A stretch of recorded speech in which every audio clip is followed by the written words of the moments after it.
자녀에게 집을 물려줄 때 내야 할 세금을 0달러로 만드는 방법은 불가능하지 않습니다.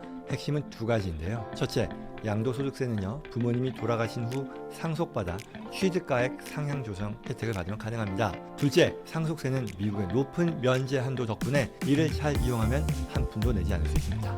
오늘 다룰 내용은요, 바로 이 두 가지 원칙을 활용해 어떻게 수만 불, 수십만 불, 수백만 불의 세금을 합법적으로 아낄 수 있는지, 왜 살아있을 때 집을 증여하는 것이 최악의 실수가 될 수 있는지 그 구체적인 이유와 방법을 살펴보겠습니다. 오늘 영상 끝까지 보시면요, 자녀들의 미래를 지켜주는 가장 현명한 상속 계획을 세우실 수 있지 않을까 합니다.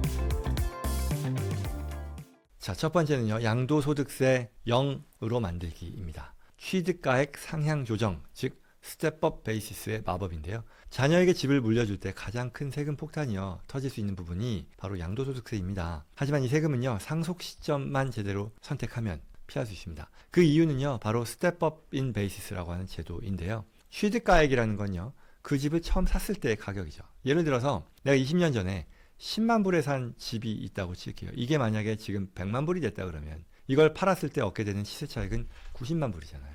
부모님이요, 이걸 20년 전에 10만 불 주고 샀는데 100만 불이 됐단 말이에요. 근데 이걸 부모님이 살아계실 때 자녀에게 증여하면요, 자녀는 원래 취득가액인 이 10만 불을 그대로 원가로서 물려받게 됩니다. 그래서 이 집을 자녀가 100만 불에 팔게 되겠죠. 그러면 이제 양도소득이 얼마냐? 90만 불이 나온다는 거죠. 그러면 이제 세금이 연방세 기준으로 20% 하면 18만 불, 그리고 기타 세금, 주세금 합치면 그보다 훨씬 더 높은 세금을 내게 되겠죠.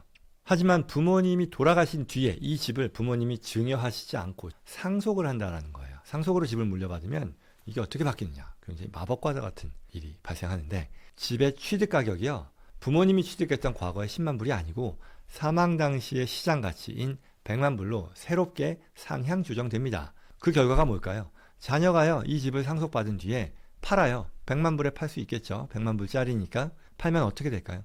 양도소득이 얼마다? 0이다. 그러니 양도소득세를 한 푼도 내지 않게 된다는 거죠. 그래서 이게 바로 살아있을 때 증여가 아니라 사망 후에 상속해주는 것이 일반적으로 더 유리하다라고 얘기하는 결정적인 이유인 거죠. 두 번째로, 재산을 이제 물려받게 되면 물려받는 것에 대한 세금, 즉 상속세는 어떻게 되냐는 거죠. 부모님이 계속 갖고 있기 때문에 자산 가치가 높아가고, 그러면 미리 증여했을 때는 증여세를 낮게 냈을 텐데 계속 갖고 있다가 돌아가실 때 상속하니 그만큼 자산 가치가 올라간 거에 대해서 상속세 나오는 거 아니냐라는 걱정인데요. 결론부터 얘기하자면 대부분의 사람들은요, 상속세를 걱정할 만큼은 아니죠. 왜? 우리 연방정부 평생 그 증여상속세 면제 한도라는 게 있는데, 이게 25년 기준으로 개인당 평생 면제 한도가 1,400만 불이죠. 그리고 부부의 경우는 이게 2배죠. 엄마, 아빠 2명이니까요. 그러면 2,800만 불에 가깝고요. 내년엔 또 이게 100만 불 늘어서 1,500만 불 가깝이 되는 거잖아요. 결국 이게 의미하는 것은 이 부모의 총 자산, 유산의 가치가 이 금액보다 낮다면, 그리고 과거에 어떤 생전 증여를 안 했다고 가정하는 거죠. 그렇다면 자녀가 내야 할 연방 상속세는 0이라는 거죠. 그러니 시세 100만 불짜리가 됐다 해도요, 이 집을 물려받았을 때 면제 한도에 훨씬 못 미치니까 상속세가 발생하지 않을 것이고요. 또 이러한 면제 한도 덕분에 대부분 연방 상속세 대상이 되지 않는다라는 것이고, 사실 오늘 이 얘기까지 다 자세히 하지는 못하겠지만 실제요, 자산 가치가 그보다 더 많다 하더라도요, 우리가 상속세라고 하는 것은 자산의 넷 베이시스로 하는 거니까 그 자산에서 담보로 이제 부채를 끌어다 쓰면 이 상속 자산의 넷 베이시스는 낮아지니까, 그렇게 함으로써 라이프타임 익셈션을 사용하는 금액을 줄일 수도 있겠죠. 또 다른 방법으로는 그렇게 줄인 것을 통해서 그 돈으로 생명보험을 통해 상속세를 부담할 수 있는 그런 금액을 확보할 수 있다 그러면 더 큰 효용까지도 누릴 수 있게 된다라는 그런 얘기입니다. 물론 몇몇 주는요, 상속세가 주별로 또 존재하니까요. 그런 경우에는 다른 또 솔루션들을 찾아봐야 되고 또 병행해야 될 수도 있겠죠. 현명한 상속을 위해 어떻게 해야 되는 거냐? 최종 실행 계획은요, 자녀에게 세금 부담을 최소화하면서 지금 집을 물려주는 방법이, 살아있는 동안에는 소유권 되도록이면 그대로 유지하고요. 일반적인 원칙입니다. 재산이 여러 가지가 있을 때는 반드시 이렇게만 가라는 건 아니고요.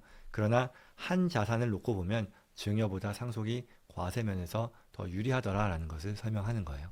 그리고 이러한 원칙은요, 주거용 주택뿐만 아니라 임대 부동산에도 적용된다라는 거죠. 이걸 위해 필요한 준비해야 될 것이 뭐냐라는 건데요. 첫 번째, 리보커블 리빙 트러스트, 취소 가능 생전 신탁이죠. 늘 제가 얘기하는 모두가 만들어야 된다라는 그 트러스트를 만들어서요.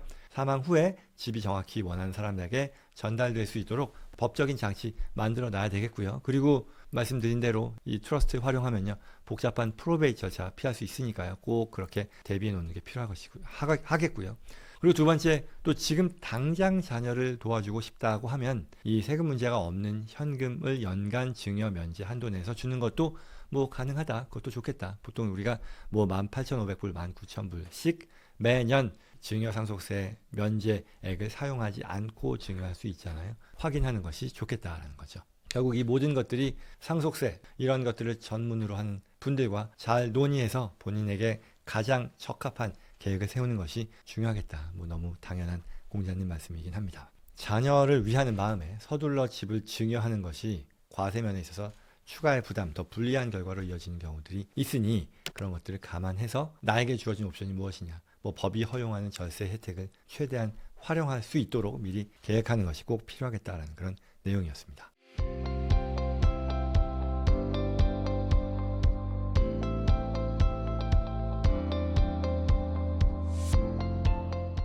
오늘 주제와 관련해서 도움이 필요하거나 저와 또는 저희 제시컴퍼니 전문가들과 상담 희망하시는 분들은요.